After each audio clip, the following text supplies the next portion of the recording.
The blood-curdling scream echoed through the empty training yard, cutting through the still air like a blade.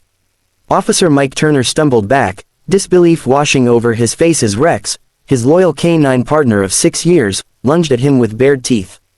The dog's growl wasn't one of aggression born from violence, it was something else. Desperate, urgent, as if trying to speak the only way he knew how. Rex's jaws had clamped down on Mike's forearm, not deep, not to injure, but enough to stop him.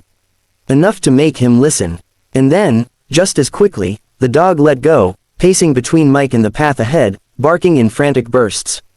Not once had Rex ever disobeyed a command. Not once had he ever shown aggression toward Mike. The attack wasn't an attack at all. It was a warning. 5 days earlier, Officer Turner had returned to the K-9 unit after a 3-month medical leave following the sudden death of his wife, Claire. He wore the grief like a second uniform, quiet, heavy, unavoidable. But Rex had been his anchor. The dog had laid at his bedside, refused food when Mike refused food, waited by the door every night, ears alert for the sound of footsteps that never came. They'd always had a bond that went beyond protocol. Mike had trained Rex from a pup, raised him, trusted him. In the line of duty, Rex had taken bullets meant for Mike, tracked missing children in pitch-black woods, and faced down armed criminals with unwavering courage. Their partnership was built not just on training, but on loyalty. On love. But when they were called out to a warehouse fire downtown, something was different. The call was routine, false alarm, likely a malfunctioning smoke detector. The building had been evacuated. Mike and Rex were sent in for a quick sweep to ensure no one was trapped inside. As they entered, the air was thick with smoke and something more, something metallic, almost chemical. Rex's ears went back immediately, and his tail lowered. He whimpered once, then stopped in his tracks.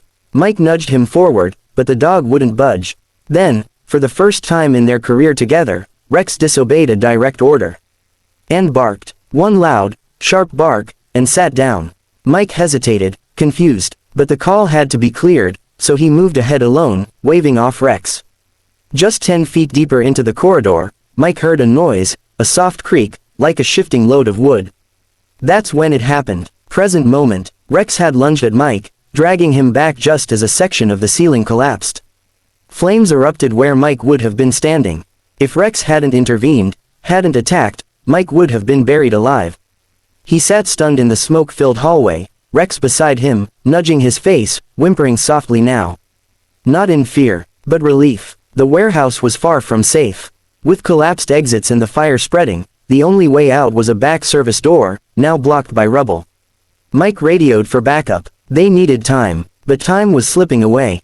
Rex started digging, not barking now but moving with a purpose. He found a small crawl space behind a fallen cabinet, just wide enough for a man to fit. Mike followed. Smoke thickened, heat built in waves, but Rex guided him, always staying just close enough to be seen in the dark. 15 minutes felt like hours. Finally, light, Mike emerged into the alley, coughing violently, pulling Rex through behind him. Fire trucks were just arriving. They both collapsed onto the asphalt, breathing in the cold night air. The medics treated Mike's arm. Rex had bitten through the sleeve, but hadn't broken skin. Just a bruise, just enough to stop him.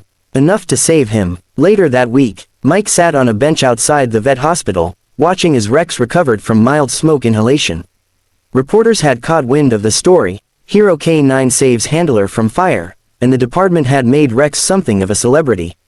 Medals were on their way. But to Mike, the real story wasn't about medals. It was about trust. He thought back to everything Rex had done, the moment of hesitation, the barking, the refusal, the bite. None of it made sense, until it did. Sometimes loyalty doesn't look like obedience. Sometimes it looks like defiance. Like protection at all costs.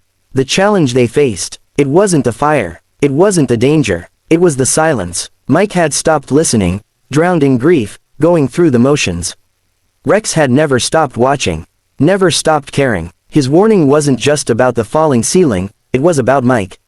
About bringing him back, making him feel, forcing him to trust again, not just in the job, but in the bond they shared. An inspiring message. The strongest bonds don't need words. They don't always follow the rules. Sometimes, love shows up with teeth bared, dragging you away from the edge when you're too blind to see the danger yourself. Mike had saved Rex countless times. That day, Rex returned the favor, not just by saving Mike's life, but by saving his heart. So the next time someone, human or otherwise, does something you don't understand, pause. Ask yourself if it's really disobedience, or something deeper. Something worth listening to. Because sometimes, the greatest act of loyalty, is knowing when to say no.